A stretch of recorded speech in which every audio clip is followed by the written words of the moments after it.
मेरे प्रिय भाई और बहनों, आज बहुत सारे माता पिता अपने बच्चों के बारे में चिंतित हैं, कहीं कहीं दुखी भी हैं।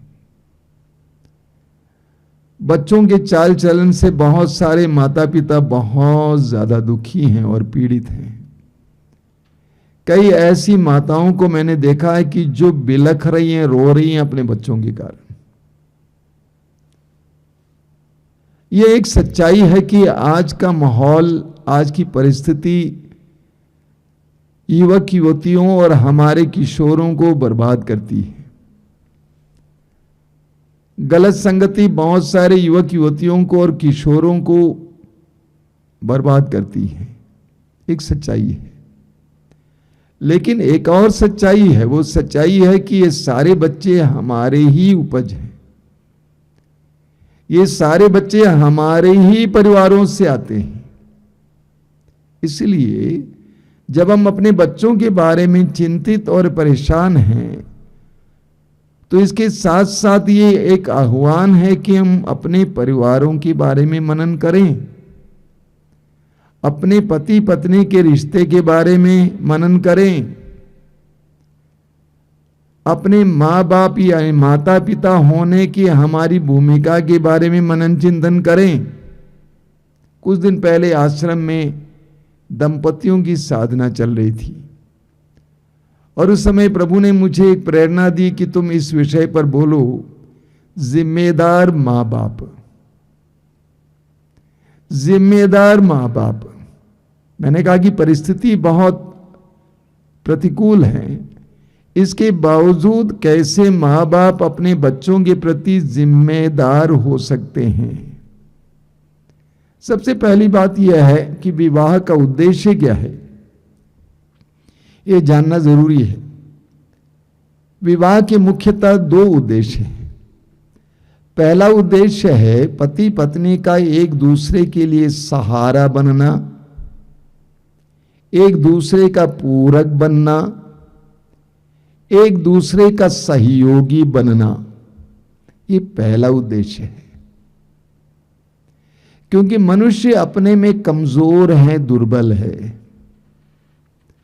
मनुष्य अपने में अपूर्ण है। उत्पत्ति ग्रंथ के अध्याय 2 वाक्य 18 में पढ़ते हैं, ईश्वर ने आदम को बनाया, सृष्टि किया। उसके बाद ईश्वर ने कहा मनुष्य का अकेला रहना अच्छा नहीं है। आदम उदास था, इसीलिए ईश्वर ने पशु पक्षियों को बनाया, लेकिन वे आदम के लिए उपयुक्त साथी नहीं रहा। इसीलिए ईश्वर ने एक नारी की सृष्टि की, आदम के लिए एक उपयुक्त साथी के रूप में।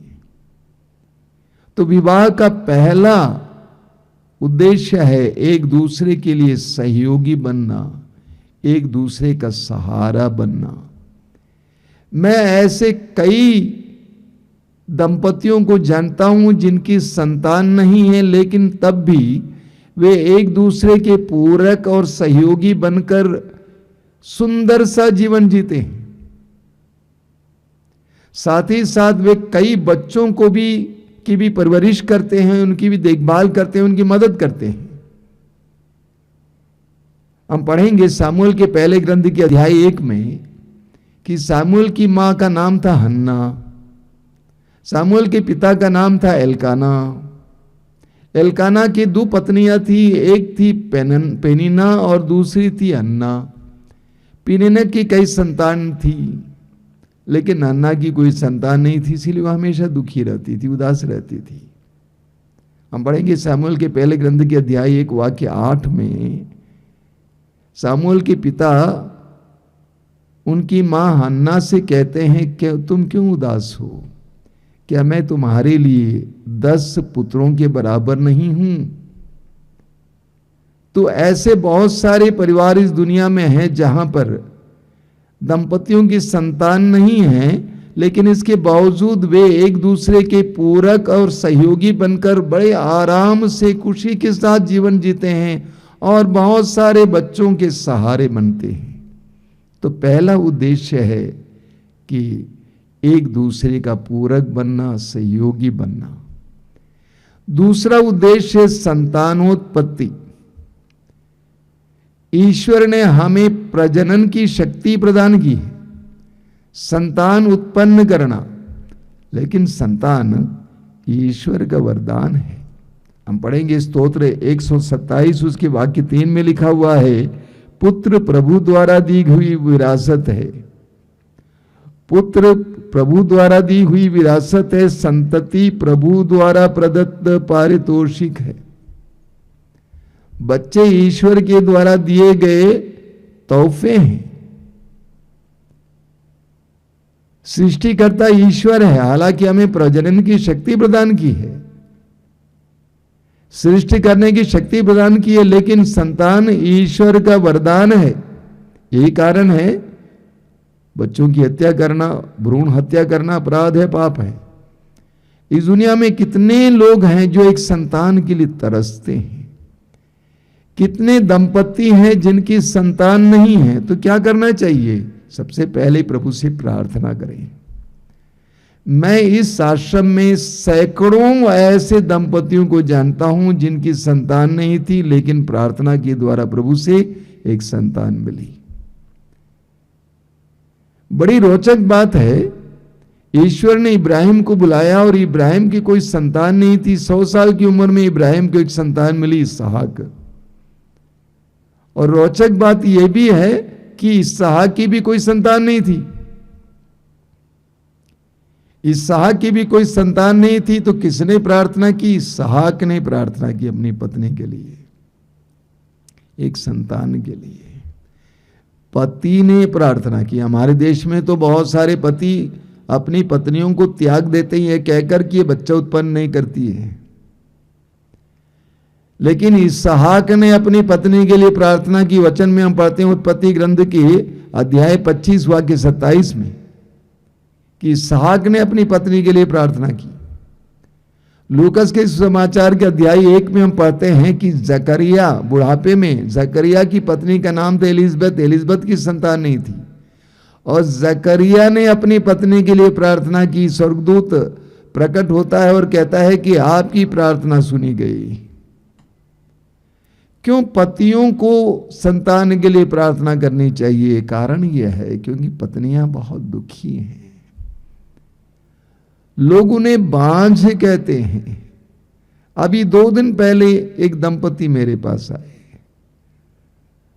42 साल की नारी है। वो बोल रही है रोती हुई, स्वामी जी लोग मुझे बांझ कहते हैं, बहुत बुरा लगता है। तो पत्नियां प्रार्थना करने के माहौल में या परिस्थिति में नहीं है। ऐसे में पतियों की जिम्मेदारी होती है कि वे प्रार्थना करें एक संतान के लिए।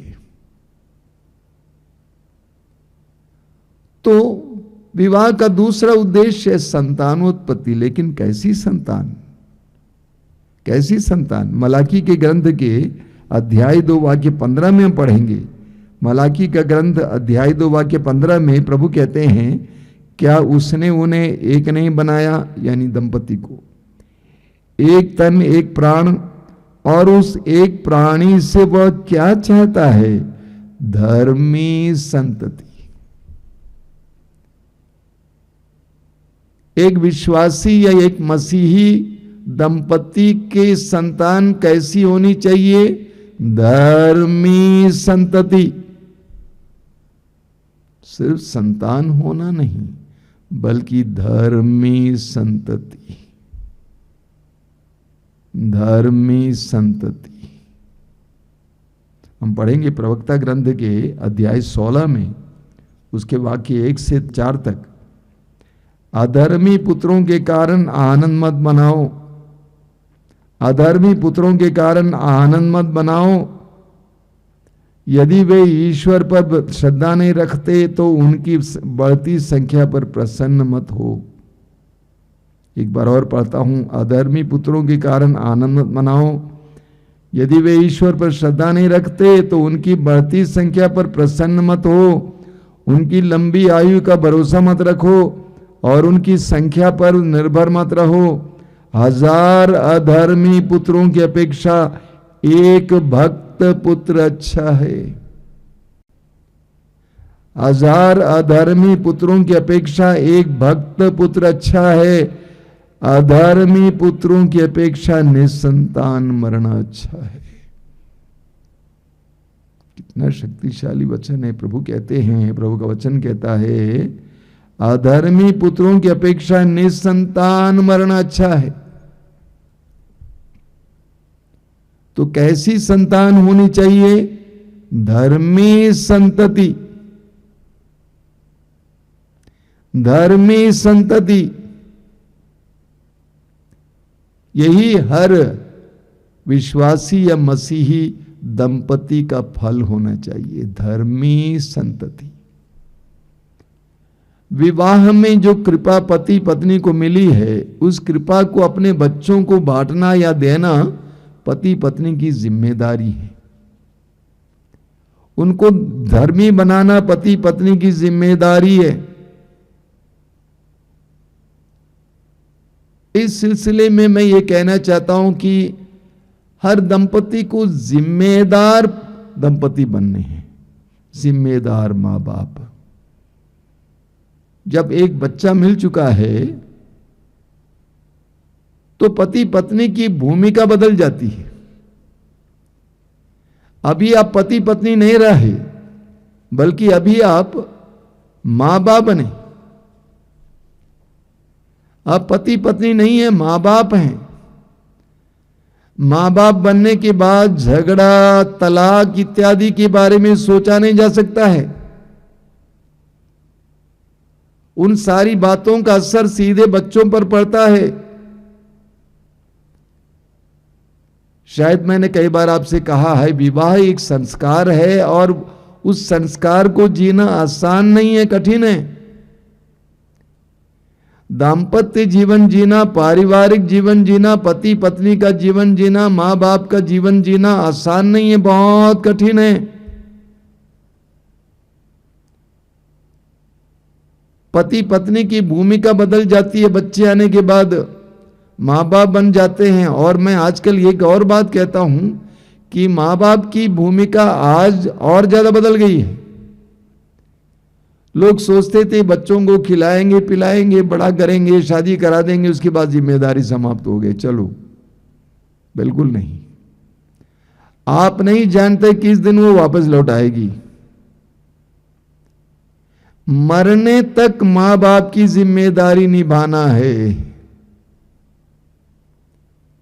प्रभु यीशु की मां मरियम को देखिए। प्रभु यीशु की मां मरियम यीशु के क्रूस के नीचे खड़ी थी, उनकी मृत्यु तक उसको साथ दी। हम अय्यूब के ग्रंथ के अध्याय 1 उसके वाक्य 5 में पढ़ेंगे कि अय्यूब अपने बच्चों के लिए बलि चढ़ाया करते थे। अय्यूब अपने बच्चों के लिए ईश्वर को बलि चढ़ाया करते थे ताकि बच्चों ने कोई पाप किया है, उस पाप के से उनको छुटकारा मिले। मां बाप की भूमिका आज बदल गई है, बहुत गंभीर हो गई है। बच्चों को शादी कराने के बाद आपकी जिम्मेदारी समाप्त नहीं होती है, अंत तक उनको साथ देने की आवश्यकता है। इतना ही नहीं, जिम्मेदार मां बाप को सबसे पहले अपने परिवार को नियोजित करना है, प्लानिंग करना है। अभी कुछ महीनों पहले मेरे कमरे के सामने 23 साल की एक लड़की को, गर्भवती लड़की को उसकी मां लेके आई थी। बहुत कमजोर लड़की है, गरीब है, 9 महीने की थी, यानी उसका गर्भ 9 महीना था। अब वो लड़की सांस तक नहीं ले पा रही है ढंग से। मैंने पूछा कि बेटा तुम्हारे और भी बच्चे हैं? उसने कहा 3 बच्चे हैं। कितने साल के अंतराल में, कितने साल का फर्क है? कहा कि 1-1 साल के अंतराल में। मैंने कहा बेटा कम से कम तुम तो समझदार हो, तुम्हारा पति समझदार नहीं है। आखिर उस लड़की को बच्चा जन्म देने के लिए उसके शरीर में ऊर्जा होनी चाहिए। इतना ही नहीं, मैं दंपतियों से कहा करता हूं, मां बाप से कहा करता हूं, 2 बच्चों के बीच में कम से कम 2 से 3 साल तक का अंतराल होना जरूरी है। क्योंकि हर बच्चे को अपने मां के दूध और उसकी संगति का हक है। कम से कम 2 या 3 साल का अंतराल आवश्यक है। पुराने जमाने में हमारे मां बाप अच्छे थे, ये सब सोचा करते थे। हर बच्चे को अपने मां के स्तन के दूध की आवश्यकता होती है, मां की गर्मी की आवश्यकता होती है, उसके साथ सोने की आवश्यकता होती है। हर साल एक एक बच्चा हूं तो बच्चों को जिस मात्रा में प्यार दुलार और प्रभु माता की गर्मी और स्तन का दूध चाहिए उतना नहीं मिलता है, उसके व्यक्तित्व पर इसका असर पड़ेगा। तो इसीलिए जिम्मेदार माँ बाप, अच्छे दंपति निर्णय लेते हैं कि हमारे कितने बच्चे कब होना चाहिए, उसके अनुसार व्यवहार करते हैं। लेकिन आजकल हम मुझे देखने को मिलता है कि कहीं कहीं एक ही बच्चा है। कई परिवार आश्रम में आते हैं तो दंपति एक बच्चे को लेकर आते हैं। मैं पूछता हूं कि कितने साल की हो गई है, ये 8 साल की हो गई है। दूसरा बच्चा कहते हैं कि नहीं चाहिए स्वामी जी, एक हमारे लिए काफी है। मैंने कहा कि आप लोगों को एक बच्चा काफी है, लेकिन इस बच्चे को एक और बच्चे की आवश्यकता है, एक और भाई या बहन की आवश्यकता है। इसके व्यक्तित्व के विकास के लिए एक और भाई या बहन की आवश्यकता है। मैं कहूंगा कम से कम 2 बच्चे होने चाहिए, कम से कम 2 बच्चे, ज्यादा से ज्यादा जितने आपकी शक्ति है, क्षमता है, शारीरिक शक्ति और आर्थिक शक्ति उसके अनुसार हो, लेकिन कम से कम 2 बच्चे होने चाहिए, ये अनिवार्य है। अब बच्चों की परवरिश के बारे में हम मनन करेंगे। बच्चों की परवरिश कैसे हो? प्रवक्ता ग्रंथ उसके अध्याय 7, प्रवक्ता ग्रंथ की अध्याय 7 वाक्य 25 और 26। प्रवक्ता ग्रंथ अध्याय 7 वाक्य 25 और 26। यदि तुम्हारे पुत्र हों तो उन्हें शिक्षा दिलाओ और बचपन से ही उन्हें अनुशासन में रखो। यदि तुम्हारी पुत्रियां हों तो उनकी रक्षा करो और उनके साथ ढिलाई मत करो। यदि तुम्हारे पुत्र हों तो उन्हें शिक्षा दिलाओ और बचपन से ही उन्हें अनुशासन में रखो। मैंने देखा कई माताएं बच्चों को लेकर गिरजाघर जाते हैं, आश्रम आते हैं, और मिसा बलिदान के दौरान या सर्विस के दौरान बच्चों को बाहर खेलने देते हैं और माताएं अंदर बैठी रहती हैं। मैं पूछता हूं ऐसा क्यों? बच्चे प्रार्थना करने नहीं देते हैं, क्यों नहीं करने देंगे? अगर 3 साल की उम्र में आप उस बच्चे को वश में नहीं रख पाएंगे तो क्या 13 साल की उम्र में रख पाएंगे? इतना ही नहीं, उसको अनुशासित करना जरूरी है, उसको बैठाना है किसी भी कीमत पर। बोलते हैं कि वो रोता है, रोने दो, लेकिन बैठाना है।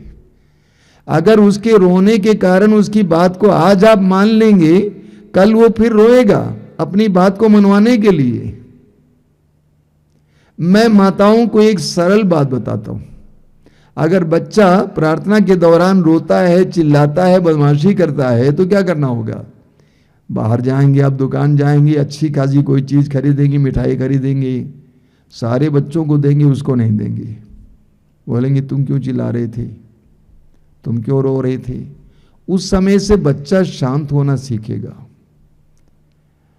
आप जब बच्चा छोटा है आप उसके अधीन नहीं होंगे।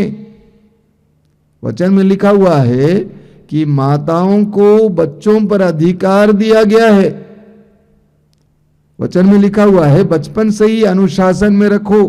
पहली बात यह है कि अगर इस समय आप अनुशासन में नहीं रखेंगे तो वो बच्चा बड़ा हो जाएगा तो क्या होगा? आपके हाथ से बाहर हो जाएगा। इतना ही नहीं, ये रोपाई का समय है, बुआई का समय है। आप जो संस्कार देना चाहते हैं, आप जो भक्ति देना चाहते हैं, इस उम्र में देना है। रोपाई का समय बीत जाएगा, बाद में आप रोपेंगे, कोई फायदा नहीं होगा, कोई अच्छी फसल नहीं होगी। कभी लोग सोचते हैं बड़ा होने पर सीख लेगा, बिल्कुल नहीं। बचपन बाल्यावस्था वो समय है जब आपको उस बच्चे को संस्कार देना है, भक्ति देना है, ज्ञान देना है। बहुत साल पहले की बात है, 94-95 में जब पहली बार हम लोग आश्रम से एक टीम बनकर कार्यक्रम चलाने के लिए एक जगह गए हुए थे, हमारी टीम के एक सदस्य ने एक बहुत सुंदर प्रार्थना की, लोगों के सामने ही प्रार्थना की, माइक में, लाउड स्पीकर में। उन्होंने कहा कि हे प्रभु, मैं यहां पर बैठी हुई सभी माताओं के लिए प्रार्थना करती हूं कि वे अपने बच्चों को अपने स्तन के दूध के साथ साथ ईश्वर का ज्ञान और भक्ति भी दें। बच्चों को सिर्फ दूध पिलाना, खिलाना, कपड़ा पहनाना, एजुकेशन देना काफी नहीं है मेरे भाई और बहनों। लोग मार खा चुके हैं। बच्चों को बचपन से ही अनुशासन और भक्ति, श्रद्धा, विश्वास, ज्ञान देना है। ये मत सोचिए बाद में होगा, बुआई का समय बीत जाएगा तो आप पछताएंगे। बचपन से ही बच्चों को देना होगा, शिक्षा देनी होगी। हम कैसे बच्चों को शिक्षा दें? एफेसियों के पत्र की अध्याय 6 में संत पौलुस हमें बताते हैं, उसके वाक्य 4 में, एफेसियों का पत्र अध्याय 6 वाक्य 4 में संत पौलुस कहते हैं पिताओं से, बहुत सुंदर है, पौलुस कहते हैं पिता अपने बच्चों को खिजाएं नहीं करें, पिता अपने बच्चों को खिजाएं नहीं करें, बल्कि प्रभु के अनुरूप शिक्षा और उपदेश द्वारा उनका पालन पोषण करें। पौलुस कहते हैं कि पिता बच्चों को इस तरह परेशान नहीं करना, बल्कि प्रभु के अनुरूप उपदेश और शिक्षा देना। प्रभु ने हमें कैसे शिक्षा दी, कैसे उपदेश दिया? अपने उदाहरण के द्वारा। प्रभु ने कहा कि शत्रुओं के लिए प्रार्थना करो, और प्रभु ने स्वयं शत्रुओं के लिए प्रार्थना करके दिखाया। प्रभु ने कहा कि एक दूसरे के पैर को धो, और प्रभु यीशु ने स्वयं एक दूसरे के, उनके पैरों को धोया। माँ बाप जो बोलते हैं उन सारी बातों को बच्चे स्वीकार नहीं करेंगे, लेकिन माँ बाप जो करते हैं उसको स्वीकार करेंगे। मैं अक्सर एक छोटा सा एक्सरसाइज कराता हूं लोगों को, शायद हो सकता है कि अभी भी हम लोग करेंगे, क्या नुकसान है। आपसे अनुरोध करूंगा कि आप अपना दाहिना हाथ खाली रखें, और जैसे मैं कहूंगा वैसे करना, ठीक है? जैसे मैं कहूंगा वैसे करना। अपने हाथ को इस तरह ऊपर उठाइए, उंगलियों को मोड़िए, एक उंगली को ऐसा सीधा कीजिए। ये ट्रायल था, मत भूलिएगा। जैसे मैं कहूंगा वैसे करना। अपने दाहिने हाथ को इस तरह ऊपर कीजिए, उंगलियों को मोड़िए, एक उंगली को इस तरह खड़ा कीजिए। अब धीरे से उसको लाकर अपने गाल पर रख दीजिए, अपने गाल पर रख दीजिए। क्या आप लोग कर रहे हैं क्या? अपने गाल पर रख दीजिए। ख्याल कीजिए आपने कहाँ रखा है। मुझे पक्का मालूम है कि आप में से अधिकतर लोग यहाँ रखे होंगे, जबकि मैंने कहा था गाल पर रखिए। जब एक्सरसाइज कराता हूं तो मैंने देखा कि अधिकतर लोग यहां पर रखते हैं, हालांकि मैं 2-3 बार बोलता हूं कि जैसे मैं कहूंगा वैसे करना, और मैं पूछता हूं कि आपने उंगली यहां क्यों रखी, तो कहते हैं आपको देखकर रखी। 2-3 बार मेरे कहने पर कि जैसे मैं कहूंगा वैसे करना, लोग इस तरह करते हैं। इसका मतलब क्या है? लोग वही करते हैं जो वे आपको करते हुए दिखते हैं, ना कि वो कहते हुए सुनते हैं। बच्चों को बहुत सारी शिक्षा दे दें, उपदेश दे दें, होता नहीं है। अपने कर्म के द्वारा उपदेश देना है। यीशु ने अपने उदाहरण के द्वारा उपदेश दिया। अब एक बार पर मनन करेंगे, हमें बच्चों को प्यार देना है। कई लोग सोचते हैं बच्चों को हम लोग पैसा दे रहे हैं, शिक्षा दे रहे हैं, कपड़ा दे रहे हैं, खाना दे रहे हैं। नहीं, उससे बढ़कर उन बच्चों को प्यार की आवश्यकता है। विशेष करके बाल्यावस्था में जिस मात्रा में और जिस तरह का प्यार बच्चों को मिला, उस तरह का व्यक्तित्व उसका होगा। अगर माँ बाप से दुलार और प्यार मिला है तो उस बच्चे का व्यक्तित्व उस तरह बढ़ेगा। पैसे से नहीं, सिर्फ भोजन से या कपड़े से नहीं, प्यार से। तो हम अपने बच्चों को कैसा प्यार दें? जन्म से लेकर 3 साल तक के या 4 साल तक के, 3 साल लीजिए, जन्म से लेकर 3 साल तक की उम्र में आपको उस बच्चे को एक राजकुमार या राजकुमारी की तरह उसके साथ बर्ताव करना चाहिए। कभी भी उसको मारना नहीं चाहिए, दंडित नहीं करना चाहिए, इशारे से उसको समझाइए, मारना पीटना नहीं, प्रेम से समझाइए। बहुत ज्यादा परेशान करता है, थोड़ा सा हल्का फुल्का मार सकते हैं, लेकिन ज्यादा नहीं, क्योंकि उस उम्र में वो झेलने लायक नहीं है। जन्म से लेकर 3 साल की उम्र तक एक बच्चे को राजकुमार या राजकुमारी की तरह मानिए, लेकिन 4 साल की उम्र से लेकर 14 साल की उम्र तक, कहना तो गलत हो जाएगा, नौकर की तरह मानिए, यानी अनुशासन में रखिए। 4 साल की उम्र से लेकर 14 साल तक की उम्र तक आपको उसको अनुशासन में रखना है। आवश्यकता पड़े तो छड़ी का भी इस्तेमाल करना है, आवश्यकता पड़े तो छड़ी का भी इस्तेमाल करना है। अनुशासन में रखना जरूरी है। और 14 या 15 साल से लेकर आगे बच्चे को अपने मित्र जैसे मानिए, उसको मित्र बनाइए, उसको दोस्त बनाइए, उसके साथ आत्मगत बातें कीजिए, उसको अच्छा लगेगा। पापा मेरे साथ कैसे बर्ताव करते हैं, मम्मी मेरे साथ कैसे बर्ताव करती है, उसे एक मित्र मानिए। हमें बच्चों की परवरिश के बारे में प्रवक्ता ग्रंथ के अध्याय 30 में बहुत सुंदर शिक्षा मिलती है। प्रवक्ता ग्रंथ अध्याय 30 में, पूरे अध्याय में बहुत सुंदर शिक्षा मिलती है। वचन में क्या लिखा हुआ है? जो अपने पुत्र को प्यार करता वह उसे कोड़े लगाता है, जो अपने पुत्र को प्यार करता वह उसे कोड़े लगाता है, जिससे बाद में उसे उस पुत्र से सुख मिले। और एक बार पढ़ता हूं, जो अपने पुत्र को प्यार करता वो उसे कोड़े लगाता है, जिससे बाद में उसे पुत्र से सुख मिले। मैंने अभी कहा अनुशासन में रखना जरूरी है। जो अपने पुत्र को अनुशासन में रखता उसे संतोष मिलेगा, जो अपने पुत्र को अनुशासन में रखता उसे संतोष मिलेगा। आगे वचन में आप पढ़ेंगे, वचन 7 में लिखा हुआ है, जो अपने पुत्र को सिर पर चढ़ाता उसे अपने घावों पर पट्टी बांधनी होगी। जो अपने पुत्र को सिर पर चढ़ाता उसे अपने घावों पर पट्टी बांधनी होगी, और उसका हृदय हर चिल्लाहट पर कांप उठेगा। कहीं भी कोई आवाज होती है, चिल्लाहट होती है, सोचता है मेरा बेटा तो नहीं है। क्यों?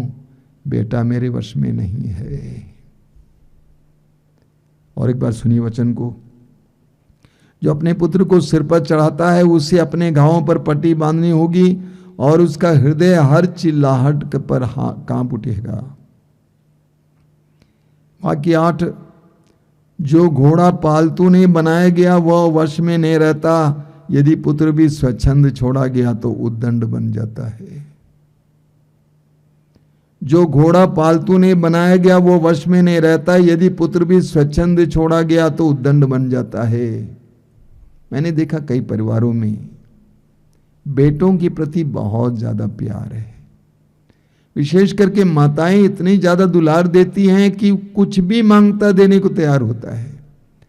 अभी कुछ दिन पहले एक जवान दंपति आए, कई साल की प्रार्थना के बाद उनको एक संतान मिली, एक बेटा मिला। 4-5 साल का बच्चा है। उसकी मां बोल रही थी, उसकी मां मेरी बेटी जैसी है। वो बोल रही थी कि हाइपर एक्टिव है, लेकिन बच्चे को देखने के बाद, उसके व्यवहारों को देखने के बाद मुझे पता चला कि हाइपर एक्टिव नहीं है। इसके मम्मी पापा ने इसको हाइपर एक्टिव बना दिया है, यानी बच्चा कुछ भी बोलेगा उसका पालन करने को तैयार है। बच्चा बोलेगा जाएंगे तो जाने को तैयार हैं।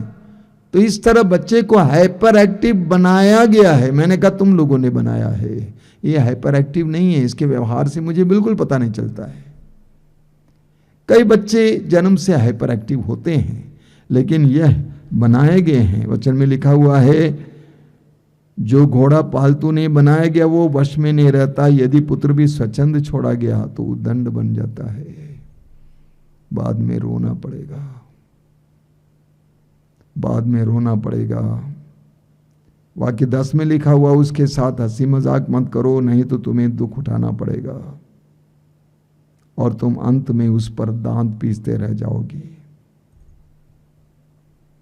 जिम्मेदार माँ बाप बच्चों को प्यार देते हैं और उम्र के अनुसार प्यार देते हैं।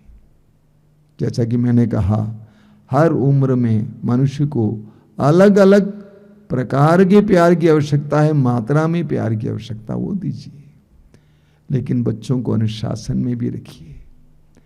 इस तरह मत पीटिए कि बच्चों को लगता है कि मेरे पिता मुझसे घृणा करता है। इस तरह मत अनुशासित कीजिए कि बच्चों को लगता है कि मेरी मां मुझसे घृणा करती है। बच्चों को इस बात का एहसास होना चाहिए कि मेरा पिता मेरी भलाई चाहता है, मेरी मां मेरी भलाई चाहती है, इसीलिए मेरे साथ ऐसा व्यवहार कर रही है। मेरे प्रिय भाई और बहनों, मैं जानता हूं कि आज का प्रवचन उनके लिए है जो माता पिता हैं। हमें जिम्मेदार बनना है। हमारे बच्चे हैं, आसमान से नहीं टपके हैं। हम उनके लिए जिम्मेदार हैं, ना केवल उनके शारीरिक विकास के लिए, बौद्धिक विकास के लिए, मानसिक विकास के लिए और आध्यात्मिक विकास के लिए भी जिम्मेदार हैं। आज हम विशेष रूप से परिवारों के लिए प्रार्थना करेंगे, दंपतियों के लिए प्रार्थना करेंगे कि वे अपनी भूमिका को समझ पाएं। कई परिवारों को मैं देखता हूं कि कितना टूटा फूटा है। पति पत्नी इस बात को भूल जाते हैं कि हम माँ बाप हैं। कई बच्चे हमारे आश्रित हैं, हम पर आश्रित हैं, इस बात को भूल जाते हैं। वे आज भी अपने आप को पति पत्नी समझते हैं, माँ बाप कम समझते हैं। हम प्रार्थना करें आज विशेष करके उन परिवारों के लिए जो परिवार टूटे हैं। आंखें बंद कीजिए। प्रभु तेरे पवित्र वचनों के लिए धन्यवाद देता हूं। इस समय सभी परिवारों को तेरे सामने लाता हूं, विशेष करके उन परिवारों को जो टूटे फूटे हैं, उन परिवारों को जहां पर पति पत्नी अलग रहते हैं, बच्चे अलग रहते हैं। उन बच्चों का दर्द देखना यीशु। वे कभी कभी मानसिक रूप से विक्षिप्त हो जाते हैं, वे कभी कभी डिप्रेशन में चले जाते हैं, ये सोचकर कि हमारा क्या होगा, ये दोनों लड़ रहे हैं, मेरा क्या होगा, हमारा क्या होगा। कई बच्चे अनाथालयों में पल रहे हैं प्रभु, केवल इसीलिए कि दंपति आपस में लड़ रहे हैं, मेरा तेरा, मैं तुम। कितने बड़े दुख की बात है यीशु। तेरे वचन में तूने कहा जिसे ईश्वर ने जोड़ा है उसे मनुष्य अलग ना करे। जिसे ईश्वर ने जोड़ा है मनुष्य अलग ना करें। लेकिन कितने ही परिवार अलग थलग जी रहे हैं प्रभु यीशु। उन सारे परिवारों को समय हम तेरे हाथों में समर्पित करते हैं। उन दुखी बच्चों को तेरे हाथ में समर्पित करते हैं। उन भाई बहनों को जो हालांकि दूर दूर रह रहे हैं लेकिन वे जल रहे हैं, उनके दिल में बहुत पीड़ा हो रही है प्रभु। उन सारे परिवारों को तेरे हाथ में समर्पित करते हैं प्रभु। मैं इस समय विशेष रूप से सभी दंपतियों के लिए, सभी माता पिताओं के लिए प्रार्थना करता हूं कि वे इस रिश्ते को एक पवित्र रिश्ता समझें, एक संस्कार समझें और उस संस्कार की गरिमा को बनाए रखने के लिए कृपा दीजिए। और उस संस्कार में प्रभु अपनी जिम्मेदारी को निभाने के लिए जो भी साहस, जो भी बल उनको चाहिए वो दीजिए यीशु। त्याग तपस्या करने के लिए कृपा दीजिए यीशु। वैवाहिक जीवन, पारिवारिक जीवन आसान नहीं, कठिन है। उसमें बलिदान की आवश्यकता है। यीशु, तेरे पवित्र वचन में लिखा हुआ है, संत पौलुस कहते हैं, पति पत्नी का रिश्ता कलीसिया और यीशु के रिश्ते की तरह है, एक पवित्र रिश्ता, जहां पर यीशु ने कलीसिया के लिए अपने आप को बलि चढ़ाया। बलिदान का रिश्ता, त्याग का रिश्ता। प्रभु, ये ज्ञान दीजिए, प्रज्ञा दीजिए। तेरी महिमा, तेरी स्तुति, तेरी आराधना।